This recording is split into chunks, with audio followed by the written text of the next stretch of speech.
무너진 극장을 보시면 제목이 뭐가 들어가 있냐면 배경이 들어가 있잖아요. 그러면 이렇게 배경이 작품의 명에 들어가 있으면 그 배경에 초점을 주면서 글을 읽어야 돼. 그러면 무너진 극장이라고 했으니까 이 배경이 무슨 역할을 할까? 이 배경만 찾는 게 아니라 이 극장이라고 하는 공간적 배경이 들어가 있잖아요. 그러면 공간적 배경들을 찾으면서 글을 읽어야 돼. 공간적 배경을 찾으면서 글을 읽을 거야. 자, 그럼 공간적 배경 쭉 한번 읽어보자.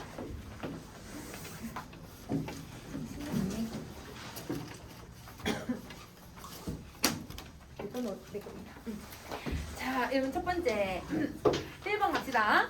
맑은 날씨였지만 시내의 풍경은 그럼 이제 공간적 배경 나오지 않았니? 시내. 그럼 여러분 여기서 시내라고 하는 공간을 우리는 봐야 될 것 같아. 근데 지금 시내 풍경이요. 맑은 날씨였지만 이렇게 표현을 하거든.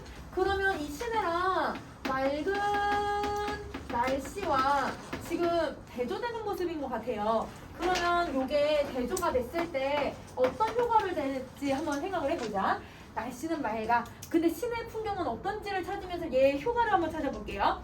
우리가 전혀 낯선 도시에 막 닿았을 적에 받는 서먹서먹한 인상을 우리에게 줄 만큼 많이 바뀌어져 있었다. 군인들은 거리마다 도열에 서 있었고 이게 바뀐 거 1. 곳곳에 바리게이트가 쳐져 있는 게 이게 바뀐 게 2번.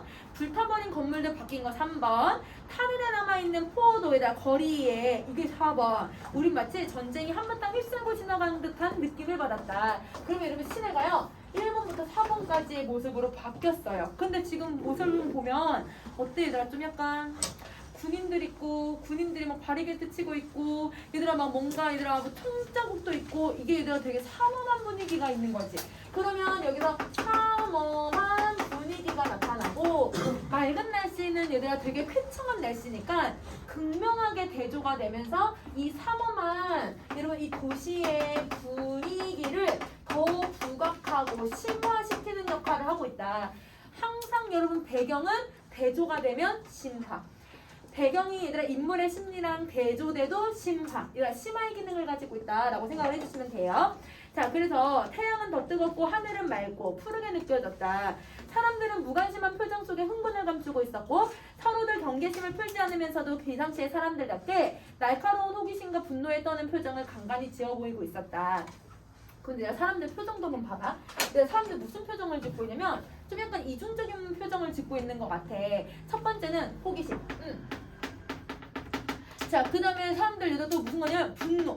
사실 여러분 호기심하고 분노는 같이 나타나는 감정이 아니잖아요. 그러면 왜 호기심이 나타나고 왜 분노가 느껴지는지를 여러분 이걸 찾아주셔야 될 것 같아요. 갈게요. 자, 거리에는 계엄사에 포고문이 붙여져 있었고 얘들아 포고문이 붙여져 있대. 이게 얘들아 시내의 풍경 5번이 돼야겠지. 자, 그리고 노 대통령의 담화문도 게시가 되었대요. 그러면 이것도 시내의 변화된 모습 6번 돼야겠지. 그러면 지금 여기서 여러분 포고문이라고 하는 건 계엄령이 내려졌나 봐. 그러니까 얘들 군인들이 쫙 깔려 있는 거겠지. 그지?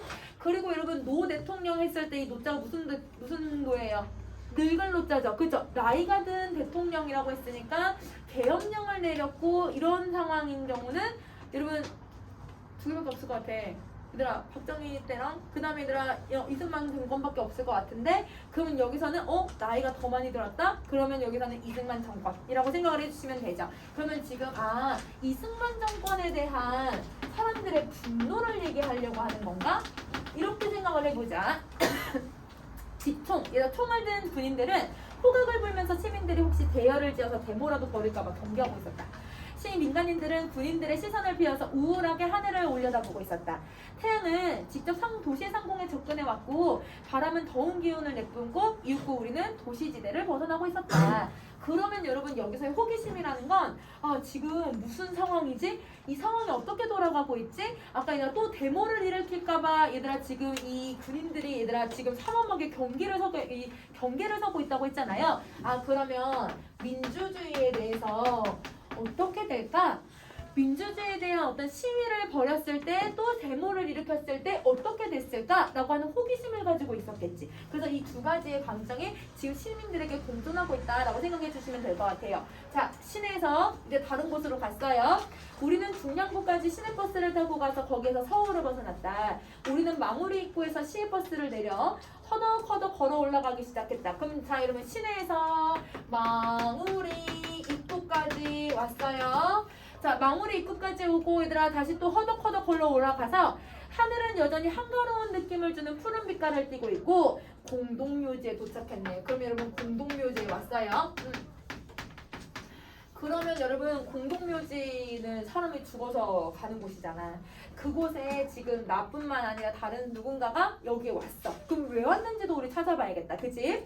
자, 여기서 성숙한 봄의 가운데 별로 무덤이라고 하는 느낌을 주지도 않으면서 그렇게 방치가 되어 있었다. 그러면 여러분 공동묘지긴 공동묘지인데 얘들아 여기에 막 묘지가 온전하게 얘들아 뭔가 좀 분위기가 엄숙한 그런 분위기가 아니라 묘의 떼장 같은 것들이 제대로 안 되어 있더래요. 그러면 여러분 공동묘지로서의 그 분위기가 아닌 거지. 왜냐면 그런 떼장이나 아니면 얘들아 묘지나 이런 게 제대로 되어 있지 않으니까.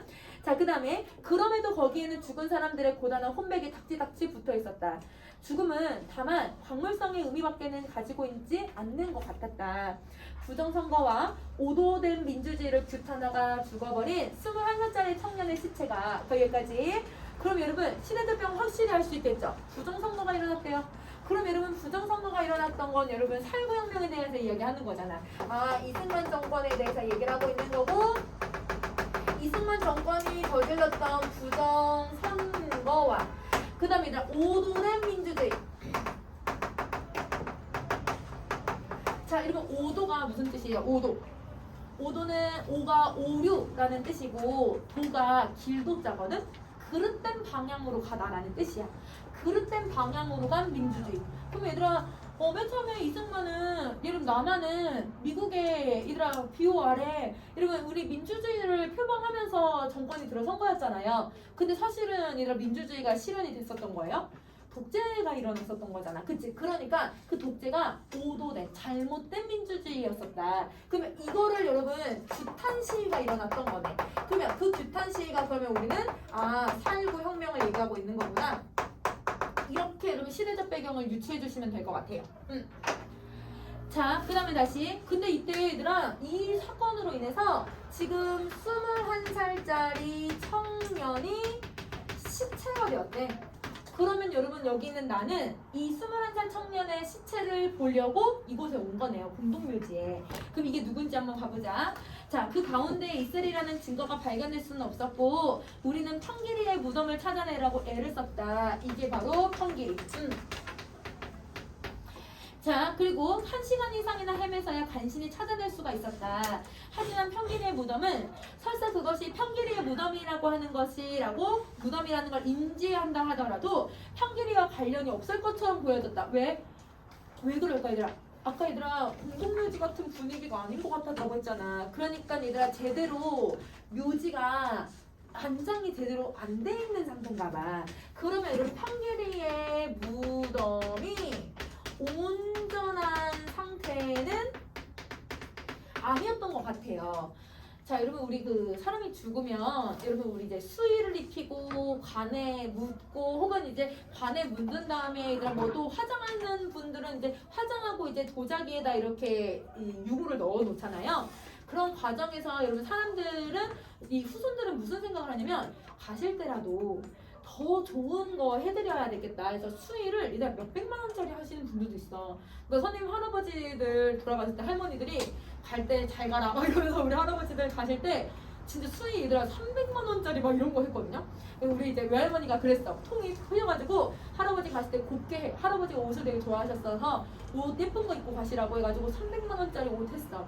그리고 얘들아 이제 도자기를 할 때도 막 이런 도자기 선생님은 이제 제일 첫 번째 손녀니까 어떻게 하는지 이렇게 봤는데 화장할 때도 도자기에 이렇게 넣어서 보관할 때 여러분 그거를 이제 어떻게 하시냐면 다 얘들아 금액이 다 정해져 있어. 20만 원부터 얘들아 막 얘들아 100 얼마까지 막 이 도자기에도 막 그 금액이 다 달라져.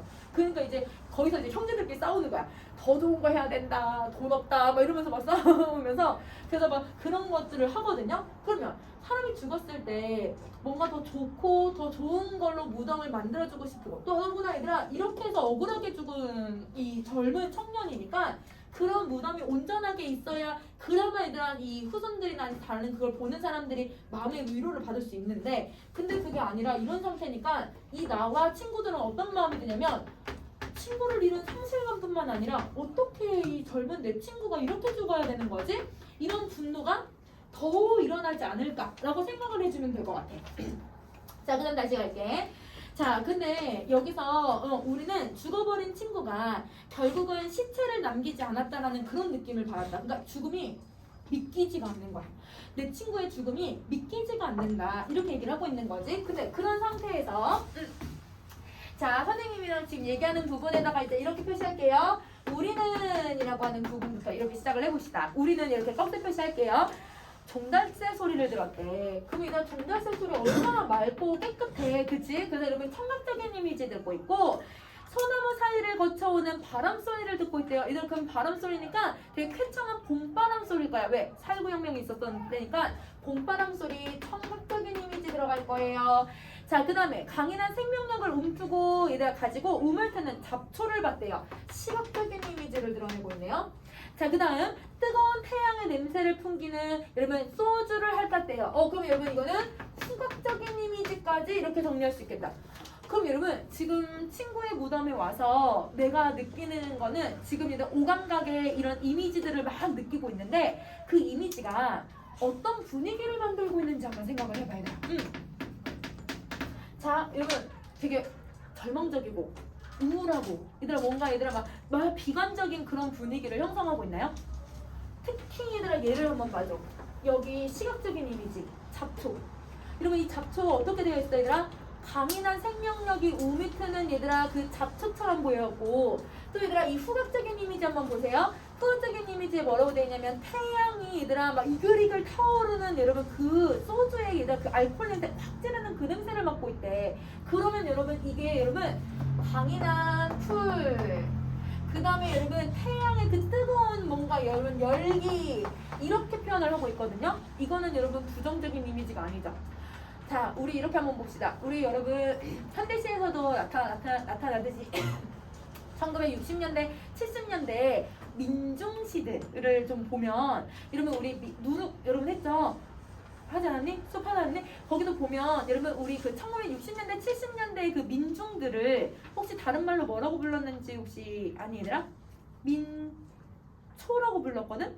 민중들을 왜 민초라고 부르냐면 밟아도 잡초처럼 계속 자라서 그래. 그러면 여러분 그 민중들의 강인한 정신을 민초라고 불러요. 그러면 여기서도 여러분 풀이 강인한 생명력을 막 가지고 있잖아. 그러니까 여러분 여기서 그 민중들의 강인한 정신 그리고 얘들아 민중들의 그 뜨거운 열정을 계속 느끼고 있는 거야. 그러니까 자, 이 친구들은 죽은 친구를 보면서 좌절하거나 절망하는 게 아니라 그 친구를 보면서 마음속에 뭔가 얘들아 분노 그거 나는 이거 살구혁명에 대한 어떤 이런 강한 의지 이걸 꿈꾸고 있는 거지. 그러면 여러분 이게 강한 의지와 그 다음에 여러분 희망적인 그런 분위기를 만들어내고 있다고 생각을 해줄 거야. 그러면 여기서 만약에 얘들아 선택지에 여러분 죽음에 절망한 친구들은 이런 살구혁명의 역사적인 것에 좌절하고 있었다 막 이런 말 나오면 이건 무조건 틀린 말이라고 생각을 해줘야겠죠. 특히 여러분 이 풀과 여러분 태양에서 이 이미지가 아주 두드러지게 나타난다 라고 생각을 해줄 거야. 자, 그 다음에 다시 가자. 이윽고 우리는 그 사자, 여러분 사자가 죽은 사람이니까 누굴 얘기하는 거야? 이 평균이 얘기하는 거지. 그치? 이것도 사자야 사자. 이 사자에게 허리를 굽혀 절을 한 뒤에 그곳을 떠났다. 먼 지방으로부터 서울 향해서 다가오는 시내버스는 그런데 10,000원이 되어 있다. 얘들아 서울로 올라가는 그 시내버스가 다 10,000원이 되어 있대. 그 10,000원이 되어 있는 이유는 사람들이 다 서울로 가는 버스를 타고 있다는 거죠. 아마 얘들아 사회혁명 그 이후의 모습들을 사람들이 구경하고 얘들아 그거에 궁금하고 이러니까 다 시내로 들어가고 있다라고 생각해주면 될 것 같아. 자, 엄밀하게 계엄령의 울타리를 치고 있는 그 속으로 끼어들어가려고 하고 하는 버스의 느릿느릿한 속도에도 우리는 그러나 그 계엄령을 잊어먹고 있었다. 다만 우리는 사자로부터 멀어져가는 그 사자를, 얘들아 사자로부터 멀어진다는 건 뭐야? 공동묘지로부터 멀어져 가는, 왜? 우리는 다시 시내로 돌아가고 있으니까. 자, 그 사자를, 여러분 그 사자가 누구예요? 평균이죠. 평균이를 죽은 사람으로 만들게 만든 도시의 생명으로 다시 들어가고 있었던 것이다. 그럼 얘들아 이 다시 들어갔을 때 얘들아 다시 도시로 들어온 거잖아. 그러면 여러분 자, 시내에서 공동묘지에서 다시 시내로 돌아왔을 때 사자의 감정은, 여러분 이 서술자의 감정은 비참한 감정을 느꼈을까요? 아니죠. 우리 아까 여러분 이 배경을 통해서 이들은 뭔가 이제 희망을 가지고 어떤 기대를 가지고 우리가 뭔가를 해야 되지 않겠다라는 의지를 가지고 아마 왔을 거야, 이렇게 생각을 하겠지. 그거를 여러분 이 사자가 되게끔 한 도시의 생명으로 들어가고 있다, 이렇게 얘기를 하고 있는 거야. 자, 그 다음에 이제 중략 부분 줄거리를 갈게요. 자, 중략 부분 줄거리. 정부의 부정부패를 규탄하면서 모인 데모대는 어느 순간 정치 깡패인 이마수가 운영하는 극장으로 가자는 구호와 함께 평화극장으로 갔대. 그럼 자, 이제 어디로 가냐면 평화극장으로 가네? 그러면 여러분 공간이 계속 옮겨가고 있는 거죠. 그리고 이제 평화극장은 제목에 있는 극장이랑 똑같은 말이잖아. 그치? 그럼 이거의 상징적인 의미를 이제 우리 계속 찾으면서 읽어야겠다. 자, 여러분 이마수라고 하는 이 사람은 실존 인물이에요. 여러분 정치 깡패거든요. 그러면 여러분 정치 깡패는 70년대까지 계속 있었던 사람들에 해당하는데, 이 사람들은 이런 거지. 부정선거를 할 때 여러분 막 군인들이랑 경찰이나 깡패들을 동원을 해서 얘들아 1번 찍어, 안 찍으면 때리고, 얘들아 비밀투표인데 비밀투표가 안 되게 했던 게 그 부정선거였잖아. 그렇게 했던, 앞장섰던 애들이 정치 깡패들이고, 깡패들이 얘들아 이런 것들을 얘들아 다 그냥 뒤치죠. 약간 이런 거, 이런 말씀 안 되면 따까리? 얘들아 따까리 역할을 막 하고, 정권이 얘네들을 그러면 대신 허용해주고, 얘네들은 걔네들 뒤에 더러운 일들 해주고, 그러니까 얘네들에 대한 분노는, 이 평화극장이라고 하는 건 여러분 정치 깡패의 모습을 보여주고 부조리한 여러분 정권의 상징이라고 보시면 돼요. 그래서 평화극장은 부조리했던 정권의 모습을 드러내준다. 부조리한 모습을 드러낸다.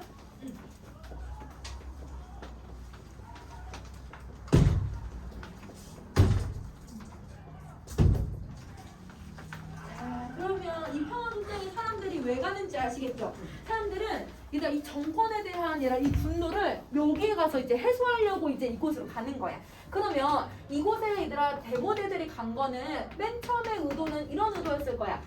이런 부정적인 부조리한 세계에서 이런 모습들을 가지고 있는 거 타도하자, 이런 의도로 갔을 거야. 그러면 부조리한 정권 타도 혹은 규탄의 의도로 맨 처음에 갔을 거예요. 근데 극장에 들어간 이 데모대들은 어떻게 하기 시작하냐면 점차 폭력적인 성향을 드러내면서 극장의 기물들을 부수기 시작을 하더래. 근데 얘들아 사실은 여러분 물론 얘들아 화나면 그래 이런 폭력적인 모습 보일 수는 있어, 때려 부술 수는 있어.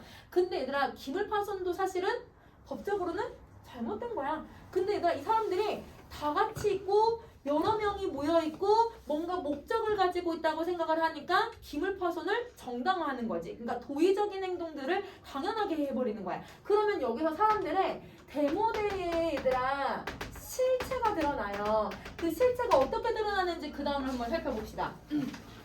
자, 그 다음 지금 가세요. 그때 나 또한 무대에 올라갔다. 이미 막이며 스크린에 산산조가 찢겨져 있었고 무대의 마룻바닥도 엉망으로 망가져 있었다. 자, 그럼 여러분 이 평화극장에 얘들아 나도 여러분 데모대 시위를 하는 사람들하고 같이 갔어. 그러니까 얘들아 나도 맨 처음에 시위하고 이렇게 하겠다라고 생각해서 갔는데 막 때려부시네. 열불이 난다 선생님 진짜. 자, 그래서 여러분 여기 이제 무대 위에 화자가 이 서술자가 이렇게 올라가 있어요. 자, 근데 여러분 서술자는 때려부시지 않아요. 그럼 뭘 하냐면요, 그 마룻바닥이 망가져 있고 나는 무대에서 객석을 향해서 그냥 서 있기만 해. 나는 그러면 얘가 때려부시지 않잖아. 그럼 나는 뭐만 하고 있냐면 때려부시는 사람들을 관찰해. 그럼 왜 이 사람이 아무것도 안 하고 왜 관찰을 할까? 그러니까 이 사람이 얘들아 왜 여기서 관찰을 하고 있을까? 우리 이거 찾아봐야 될 것 같아. 그럼 얘들아 관찰하는 이유 한번 정리해보자. 여러분 이거 시점이 뭐냐면 내가 경험한 4.19 혁명에 대한 이야기를 하고 있거든요. 내가 경험한 거에 대해서 이야기를 하고 있으니까 사실은 여러분 이거는 시점이 뭐가 돼야 되냐면 아까 나라는 말도 나왔으니까 1인칭 주인공 시점이야. 그래서 여러분 얘는 1인칭 주인공 시점인데요. 근데 주인공 시점은 인물의 심리를 잘 알 수 있다는 장점은 있지만 단점이 있어. 어떤 단점이 있어 얘들아? 주관적이야. 왜냐면 내 생각만 제시를 하니까 주관적으로 바라봐야 돼. 그러면 여러분 이게 얘들아 주관적이다라고 하는 여러분 장점일 수도 있고 단점일 수도 있는데 선생님 단점이라고 쓸게요. 이 시점에 단점이 있는데요. 얘가 이곳에 올라가서 아무 행동도 하지 않고 얘들아 사람들을 관찰을 했을 때 관찰하면 약간 관찰사 시점처럼 이야기하게 되잖아요. 그러면 여러분 관찰하면 여러분 주관적으로 얘기를 할까요? 아니면 객관적으로 얘기하게 될까요? 상대적으로 객관적으로 얘기하게 되는 거야. 그러면 객관적인 시선으로 뭘 보게 되냐면 대모대들의 행위와 다시 그 당시에 군인들의 행위를 관찰할 수 있게 되는 거야. 그러면 여기서 여러분 왜 이 서술자가 아무런 행동을 하지 않으면서도 높은 곳에 그 무대 위에 올라가서 사람들을 아래서 보고 있냐면 여러분 이런 주관적인 시점의 한계를 이렇게 극복을 해보려고 하는 거야. 그래서 여러분 객관적인 시선으로 바라보고 있다고 하면 맞는 말이라고 보시면 돼요. 그래서 객관적 시선 한번 봐보자. 자, 이 수많은 관객을 매혹시키던 아름다운 배우가 의기양양하게 가슴을 펴고 자신의 연기를 자랑하던 모습은 더 이상 이제 상상할 수가 없다. 그때 내 눈에 비쳤던 광경은 너무도 비현실적인 냄새를 맡았다. 여러분 이걸 관찰한 결과가 뭐냐면 비현실적이래. 그러면 현실적이지 않고 왜 비현실적이지? 이거 한번 보자. 자, 그 어둠의 밝음의 경계는 뚜렷이 이루어지고 있지 않았나. 그러면 여러분 비현실적인 게 뭐였냐면요. 어둠하고요. 밝음이라고 하는 애가 경계가 없대요. 그럼 여러분 여기에서 내용은 이게 경계가 없다라는 건 밝음하고 어둠이 똑같다라는 뜻인 거잖아. 여기 상징적 의미 한번 정리해보자. 자 여러분 어둠이라고 하는 건 여러분 그 당시의 어둠은 아마 이승만 정권을 얘기하겠죠. 부정부패로 일삼았던 여러분 부정부패를 일삼던 이승만 정권의 모습을 얘기하는 거고 그 다음에 여러분 밝음이라고 하는 건 여러분 이 정권에 맞장서서 얘들아 그 다음 이거에 저항해서 여러분 민주주의를 외쳤던 시위대들의 모습이라고 보면 될 것 같아. 민주주의를 외친 시위대의 모습을 그려낸다. 근데 얘들아 이 이승만 정권 부정선거하고 부정부패 이끌 때 여러분 폭력을 썼잖아요. 그죠? 이들이 되게 폭력적으로 여러분 사람들 그리고 계엄령 내렸을 때 아까 군인들 바리게이트 총 얘들아 그 다음에 막 얘들아 총자국 있고 막 불 나고 난리가 났었잖아. 폭력적인 모습인데 얘네들도 지금 어떻게 되고 있대? 폭력적이래. 얘들아 얘네들도 폭력적으로 다 기물들을 때려부시고 있잖아요. 그러면 여러분 이 은연중에 시위대들도 당시의 정권의 그 부정적인 모습을 따라하고 있었구나라고 하는 걸 보여주는 거야. 그러면 어떻게 이 시위대들이 어떻게 이렇게 변하지? 라고 하는 걸 나는 비현실적이다라고 인식을 하고 있는 거야. 그래서 여러분 여기가 경계가 없다라고 인식하는 게 이 폭력적인 행위 때문이라고 생각을 해주시면 될 것 같아요. 자, 그 다음 다시 갈게요. 자, 그러나 어둠보다는 밝은 쪽이 더 광기를 내포하고 있는 것 같아. 오히려 경계가 없는 게 아니라 얘가 더 광기를 내포하고 있는 것 같아. 광기를 내포한다는 건 폭력성이 더 짙다. 이렇게 얘기하고 있는 거네. 폭력성이 더 짙대요. 자, 그래서 아래층이고 위층이고 할 거 없이 사람들은 아무런 의미 없는 마치 원시인들과 같이 깨끗 고함을 지르면서 제멋대로 날뛰고 있었다. 여기저기 불길이 번지기 시작한 곳에 마치 이 세계에 종말이 다가온 것처럼 이상한 냄새를 피우면서 연기가 퍼져나가기 시작했다. 얘들아 냄새가 나기 시작한대. 그럼 이 냄새 얘는 무슨 냄새냐면 체류탄. 체류탄이야 체류탄. 그러면 얘들아 우당탕탕 소리가 겹쳐서 무자비한 전투가 벌어지기 시작했대요. 자 여기가 이제 소란이 생기니까 여러분 지금 어둠하고 밝음의 경계가 없다라는 건 여러분 지금 체류탄을 쏜 군경들이 들어온 거고 이거에 맞서는 여러분 시위대들이 지금 이 극장 안에서 난리판을 벌이고 있는 거야. 그럼 여러분, 자, 체류탄 가스가 그 막혀있는 극장 안에서 이다 터졌으니까 여러분 사람들 다 어떻게 할까요? 도망가거나 잡혀가고 난리가 나겠지. 그래서 우당탕탕 소리가 나고 무조건 만세를 부르며 절규하는 사람들이 있었다. 나는 마룻바닥에 주저앉아서 매캐한 냄새를 풍기는 연기를 맡고 있었다. 그러니까 나는 도망가지 않고 그 냄새를 맡으면서 이 모습을 계속 관찰하고 있는 거죠. 자, 이거야말로, 자, 그러면 내가 이거를 이렇게 객관적인 시선을 봤잖아요. 이제 나의 깨달음이 나와요. 어떤 깨달음이 나오는지 한번 봅시다.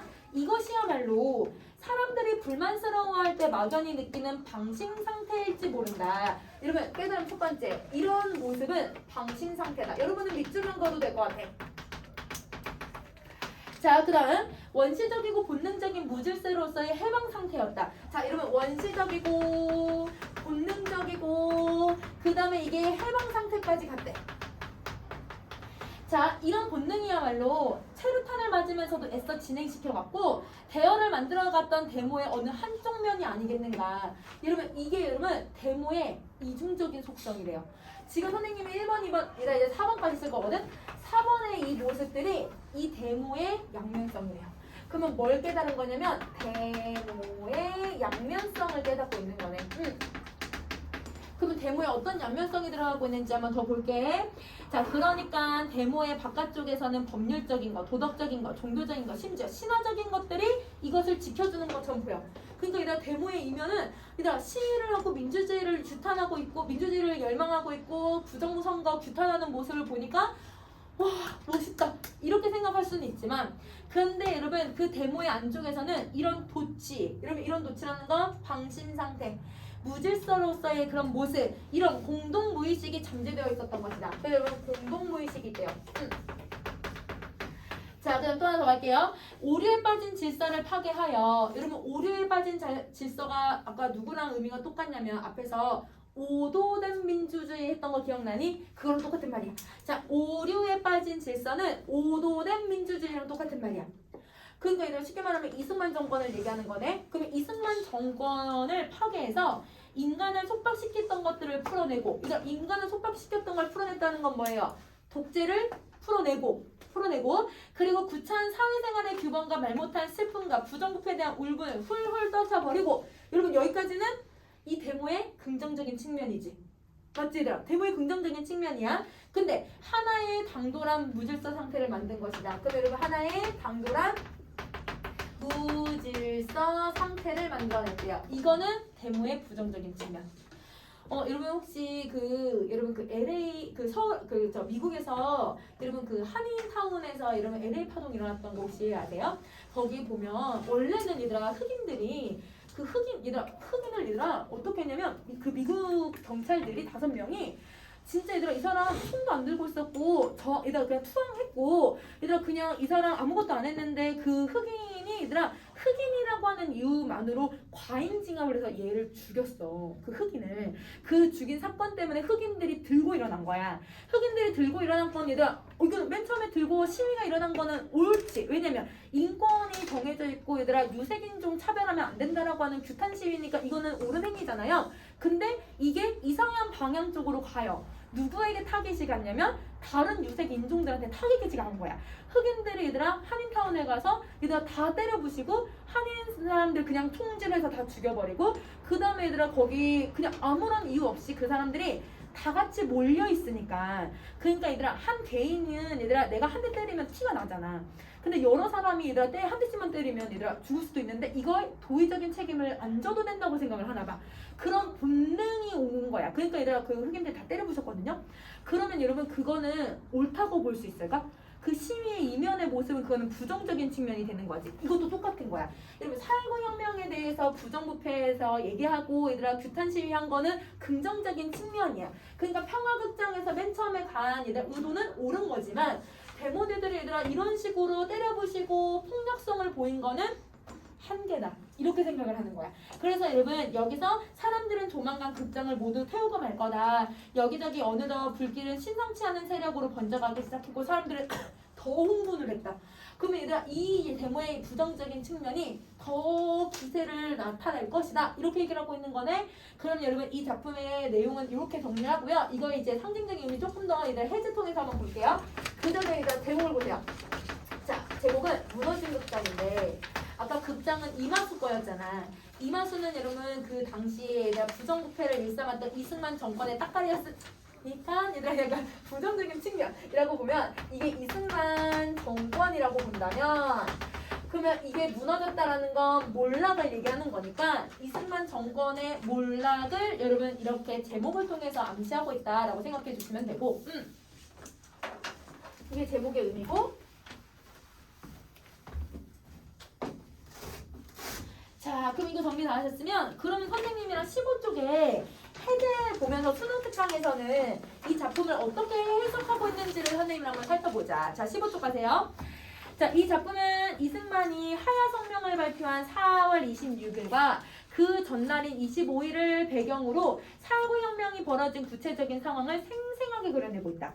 아울러 혁명의 중심에 있었던 데모군중들의 창조적인 힘과 공동무의식에 비롯한 폭력적인 심리 형태를 동시에 보여주고 있다는 점에서 4.19 혁명이 가지고 있는 의미를 날카롭게 얘기를 하고 있다. 얘들아 근데 잡아. 날카롭다라는 표현은 얘들아 핵심을 정확하게 꼬집고 있다는 뜻이어서 비판하고 있다는 뜻인 거야. 그래서 여러분 만약에 여러분 날카롭다라는 말이 여러분 이런 선택지에 등장을 하잖아요.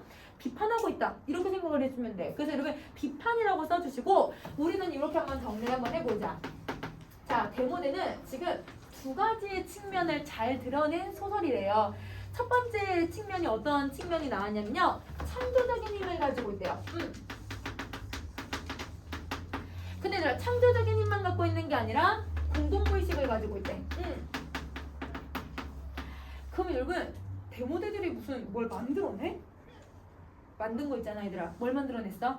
민주주의. 그럼 여기서 창조적인 힘이라는 건 이러면 해방. 내가 억압했던 자유에 대한 해방. 이러면 민주주의. 혹은 여러분 그 당시 부정으로부터의 탈피.